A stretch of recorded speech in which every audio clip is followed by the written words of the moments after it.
परमेश्वर के साथ नाराज होना अनिवार्य रूप से गलत या पाप नहीं है। यह हमारे जीवन में मानवीय अवस्था का भाग है। नाराजगी का अर्थ है एक व्यक्ति की आशाओं या इच्छाओं और अपेक्षाओं को असफल हो जाने पर होने वाली जो संतुष्टि होती है हमारे अंदर, जो परमेश्वर पर विश्वास होता है, भावना जो होता है। जब परमेश्वर किसी तरह से हमारी आशाओं को संतुष्ट नहीं करता, हमारी अपेक्षाओं को पूरा नहीं करता, तो नाराजगी का आना अनिवार्य है। हम तुरंत परमेश्वर से नाराज हो जाते हैं कि हमने आपसे यह बोला, हमारा यह कार्य नहीं हुआ, या जिस चीज़ में हम अगर असफल होते हैं हम परमेश्वर से नाराजगी तुरंत कर लेते हैं। उस समय हम परमेश्वर की प्रार्थना भी करना कम कर देते हैं, ना हम प्रार्थना करते हैं, उपवास भी छोड़ देते हैं और हम परमेश्वर से धीरे धीरे दूर होने लगते हैं। यदि परमेश्वर उसी तरह से कार्य नहीं करता जिस तरह से हम सोचते हैं कि परमेश्वर हमारे लिए ऐसा कार्य करे, तब हम उसके प्रति भ्रम में पड़ जाते हैं और उसके कार्यों के साथ निराश हो जाते हैं कि परमेश्वर ने हमारे साथ ऐसा व्यवहार किया। यह परमेश्वर में विशेष रूप से उसकी सर्वोच्चता और उसकी भलाई के प्रति विश्वास की कमी की ओर ले जाता है।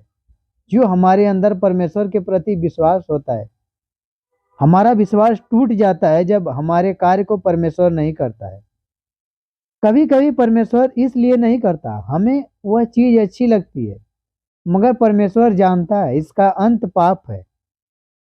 परमेश्वर सारा कुछ जानता है, यह नहीं थोड़ा ही, मगर हम थोड़े में ही परमेश्वर के लिए उतावले हो जाते हैं और सारा कुछ करना चाहते हैं। अगर हम धीरज रखते हैं और परमेश्वर में बने रहते हैं तो परमेश्वर हमारे लाइफ में कुछ अलग करता है। जो परमेश्वर अगर अपने तरीके से करता है, तब परमेश्वर तब कार्य नहीं करता है जब हम सोचते हैं कि उसे करना चाहिए। तो ऐसा नहीं है कि वह ऐसा करने में सक्षम नहीं है, वह सब कुछ कर सकता है। उसकी अपेक्षा वह बस नहीं करने को चुनता है, जबकि हो सकता है उसकी ओर से किए जाने वाला मनमाना या एक पक्षी कार्य प्रतीत हो, लेकिन इसका उल्टा होना भी सत्य है। परमेश्वर अपने धार्मिकता से भरे हुए उद्देश्यों की पूर्ति के लिए अपनी सिद्धि और पवित्र इच्छा के अनुसार कार्य न करने को चुनता या नहीं चुनता है। ऐसा कुछ भी घटित नहीं होता जो परमेश्वर की योजना से परे हो। वह प्रत्येक उस अणु पर नियंत्रण रखता है जो ब्रह्मांड में चारों ओर तैर रहा है, और अभी तक के इतिहास में प्रत्येक स्थान और प्रत्येक व्यक्ति के द्वारा किए हुए प्रत्येक कार्य निर्णय में परमेश्वर की इच्छा में सम्मिलित है। वह हमें यशायाह भविष्यवक्ता के 46 अध्याय 11 वचन में ऐसा कहा गया है, मैं पूर्व से एक उकाब पक्षी को अर्थात दूर देश से अपनी युक्ति के पूरा करने वाले पुरुषों को बुलाता हूँ। मैं ही ने यह बात कही है और उसे पूरी भी करूँगा। मैंने यह विचार बांधा है और उसे सफल भी करूँगा। यहाँ तक कि पक्षी भी किसी तरह से उसकी योजना के पूर्व नियुक्त अंश हैं। इससे अतिरिक्त ऐसे समय आते हैं जब वह अपने योजनाओं को हमें बताने के लिए चुनता है। यशायाह के 46 अध्याय 10 वचन, मैं तो अंत की बात आदि से और प्राचीन से उस बात को बताता आया हूँ जो अब तक नहीं हुई। मैं कहता हूँ मेरी युक्ति स्थिर रहेगी और मैं अपनी इच्छा को पूरा करूँगा। और ऐसे समय भी आते हैं जब वह इन्हें नहीं बताना चुनता है। कई बार हम समझ जाते हैं कि वह क्या कर रहा है, कई बार हम नहीं समझ पाते हैं और ना ही समझते हैं, जैसे कि यशायाह भविष्यवक्ता के 55 अध्याय 9 वचन में बताया गया है, क्योंकि मेरी और तुम्हारी गति में और मेरे और तुम्हारे सोच विचारों में आकाश और पृथ्वी का अंतर है। परमेश्वर की सोच हमारी सोच से बहुत दूर है। परमेश्वर अलग तरीके से सोचता है, हम अलग तरीके से सोचते हैं, मगर हम परमेश्वर से दुखी होके सोचते हमारे कार्य को नहीं किया, हम भटक जाते हैं। एक बात तो हम निश्चित ही जानते हैं, यदि हम उससे संबंधित हैं तब वह जो कुछ भी करेगा यह हमारी भलाई के लिए ही होगा, चाहे हम इसे समझते हैं या नहीं समझते हैं। परमेश्वर जब भी कुछ भी करता है हमारे भलाई के लिए करता है। अगर हम एक विश्वासी हैं और प्रभु में बने रहते हैं तो प्रभु ऐसा कार्य हमारे जीवन में होने ही नहीं देता जो हमारे आने वाले जीवन में गलत हो। अगर हम विश्वासी नहीं हैं, प्रभु में नहीं बने हुए हैं, अपनी ज़रूरत से परमेश्वर को यूज कर रहे हैं, तो आपके जीवन में अलग अलग परिस्थिति आएंगी, आपका जीवन उजड़ सकता है, सब कुछ आपका बिखर जाएगा। हालेलुया। रोमियो के 8 अध्याय 28 वचन। और हम जानते हैं कि जो लोग परमेश्वर से प्रेम रखते हैं उनके लिए सब बातें मिलकर भलाई ही को उत्पन्न करती है, अर्थात उन्हीं के लिए जो उसकी इच्छा के अनुसार बुलाए हैं। परमेश्वर के साथ नाराज होने से बचने की कुंजी अपनी इच्छा को अपनी इच्छा के अनुरूप करना और सभी बातों में उसकी इच्छा के अधीन हो जाना। यह नहीं कि हमारे जीवन में कुछ हो रहा है तो हम परमेश्वर को उसका श्रेय दें। अच्छा हो या बुरा, हमें परमेश्वर का धन्यवाद देना चाहिए। यह नहीं कि हम बाहर से धन्यवाद दें और अंदर से कुड़कुड़ाएं।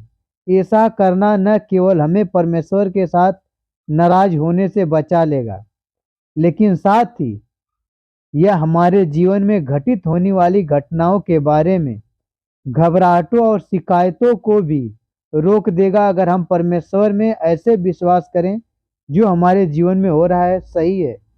अगर हम विश्वासी हैं तब, जैसे कि इजरायलियों ने लाल सागर को, जो समुद्र था, देखा कि कैसे दो भागों में, दो टुकड़ों में बट गया और परमेश्वर ने उनके लिए मन्ना का प्रदान किया।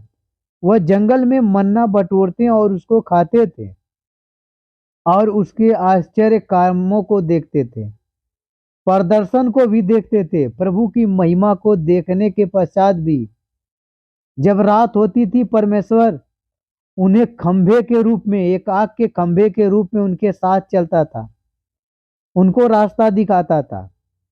परमेश्वर के साथ कई अवसरों पर कुड़कुड़ाना और पूछताछ करना हमारे जीवन में बुराई को ही लाता है। निर्गमन के 15 अध्याय 16 वचन हमें बताया गया है कि उससे डर और घबराहट समा जाएगा। तेरी बाहों के प्रताप से वे पत्थर के समान अबोल होंगे। जब तक हे यहोवा तेरी प्रजा के लोग निकल कर ना आ जाएं, तब तक तेरी प्रजा के लोग जिनको तूने मोल लिया और पार न निकल जाएं। जिस तरह से उसने समुद्र को दो भाग किया था, सभी को परमेश्वर ने अगले पार निकाला। गिनती के 14 अध्याय 2 और 37 वचन। सब इजरायली मूसा और हारून पर बुड़बुड़ाने लगे और सारी मंडली उससे कहने लगी, भला होता कि हम मिस्र ही में मर जाते हैं या इस जंगल में ही मर जाते हैं। जब इतने चमत्कार होने के बाद परमेश्वर उनकी इतनी सहायता करता था, फिर भी वह लोग परमेश्वर से दूर होते गए और उसको बुरा ही बताते गए। और एक दिन ऐसा आया, परमेश्वर ने उन लोगों को अपने परिवार के सदस्य से बाहर निकाल दिया। उनके लोगों के साथ निरंतर परमेश्वर के द्वारा विश्वास योग्य रहने पर भी वे कुड़कुड़ाए और परमेश्वर के साथ इसलिए नाराज हो गए क्योंकि उसने वैसा कार्य नहीं किया जैसा कि उन्होंने सोचा था। इसकी इच्छा के प्रति अधीन होना और उस पर भरोसा करने की अपेक्षा वे नियंत्रण, अशांति और उलझन की अवस्था में बने रहें। जब हम अपनी इच्छा को परमेश्वर की इच्छा के अनुरूप कर लेते हैं और जब हम प्रभु यीशु मसीह में अपने विश्वास को लाके और प्रभु में पूरे विश्वास के साथ यह कह उठते हैं कि मेरी नहीं पर तेरी इच्छा पूरी हो, तब हम उस संतुष्टि को प्राप्त करते हैं जिसे पौलुस ने 1 तीमुथियुस 6 अध्याय 6 और 10 वचन में बताया।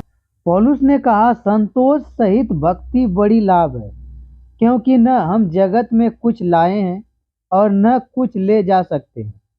और यदि हमारे पास खाने और पहनने को कुछ भी हो, इन्हीं पर संतोष करना चाहिए। पर जो धनी होना चाहते हैं वह ऐसी परीक्षा और ऐसे फंदे और बहुत सी व्यर्थ हानिकारक लालसाओं में फंसते हैं जो मनुष्य को बिगाड़ देती है और विनाश के समुद्र में डुबो देती है। क्योंकि रुपये का लोभ सब प्रकार की बुराइयों की जड़ है, जिसे प्राप्त करने का प्रयत्न करते हुए कितनों ने विश्वास से भटक कर अपने आप को विभिन्न प्रकार के दुखों में छलनी बना लिया है। फिलिपियों के 4 अध्याय 11 और 12 वचन में कहा गया है, नहीं कि मैं अपनी घटी के कारण यह कहता हूँ, क्योंकि मैंने यह सीखा है कि जिस दशा में हूँ उसी में संतोष करूँ। मैं दीन होना भी जानता हूँ और बढ़ना भी जानता हूँ। हर एक बात और सब दशाओं में मैंने तृप्त होना, भूखा रहना और बढ़ना घटना सीखा है। जो कुछ परमेश्वर ने पौलुस के जीवन में भेजा, उसने उसके साथ संतुष्ट रहना सीखा था। उसने परमेश्वर पर भरोसा किया और इसकी इच्छा के अधीन यह जानते हुए हो गया कि एक पवित्र, धर्मी, सिद्ध, प्रेमी और दयालु परमेश्वर सब बातों को मिलाकर उसकी भलाई को ही उत्पन्न करेगा, क्योंकि इसी की तो प्रतिज्ञा उसने की थी। जब हम परमेश्वर को इस प्रकाश में देखते हैं, तब हम संभवतः कभी भी परमेश्वर के साथ नाराज नहीं होंगे। उसकी अपेक्षा हम स्वेच्छता से स्वयं को हमारे स्वर्गीय पिता के अधीन यह जानते हुए कर देंगे कि उसकी इच्छा सिद्ध है और हमारे जीवन में घटित होने वाली प्रत्येक घटना हमारे भले के लिए है और यह उसकी महिमा को ही ले आती है। तो हमारे जीवन में कभी बुरा होगा ही नहीं, ना हम परमेश्वर से कभी दूर हो सकते हैं। हम इस पृथ्वी पे जब परमेश्वर से नाराज होते हैं तो सांसारिक चीज़ों के लिए नाराज होते हैं। हमारे जीवन में चाहे जितना बड़ा भी कोई दुख आ जाए, यह सांसारिक है, एक दिन हमें सब छोड़ना है। इन कार्यों के लिए अगर हम परमेश्वर से नाराज हो कि हमारा जीवन उजड़ गया है, तो हमने अपने जीवन को बिगाड़ लिया है। परमेश्वर से नाराज होने के बाद हम खुद अपने जीवन को बिगाड़ लेते हैं और परमेश्वर से बहुत दूर चले जाते हैं। हमें चाहिए कि अगर हमारे जीवन में बुराई जब आती है, दुख आते हैं, उतना हम परमेश्वर में लीन रहें, क्योंकि इस धरती का हमारे जीवन से कुछ लेना देना नहीं। हमारे मृत्यु के बाद अनंत काल का जीवन मिलेगा स्वर्ग में। अगर हम इस सांसारिक बातों में बहक के परमेश्वर से नाराज होते हैं या परमेश्वर को गलत ठहराते हैं, तो हम अपना जीवन यहाँ भी और आने वाला भी सब खराब कर लेते हैं। हमें परमेश्वर के अधीन रह के उसकी इच्छाओं के अनुसार चलना चाहिए। जब हम अपनी मर्जी का करते हैं और परमेश्वर अपनी मर्जी का करता है, तो हमें सोचना चाहिए कि जो हो रहा है हमारे जीवन में सही हो रहा है। परमेश्वर हमारे सोच से, परमेश्वर की सोच बहुत अलग है। परमेश्वर जो कुछ करता है, अगर हम विश्वासी हैं तो हम समझ सकते हैं हमारी भलाई के लिए कर रहा है। आमीन।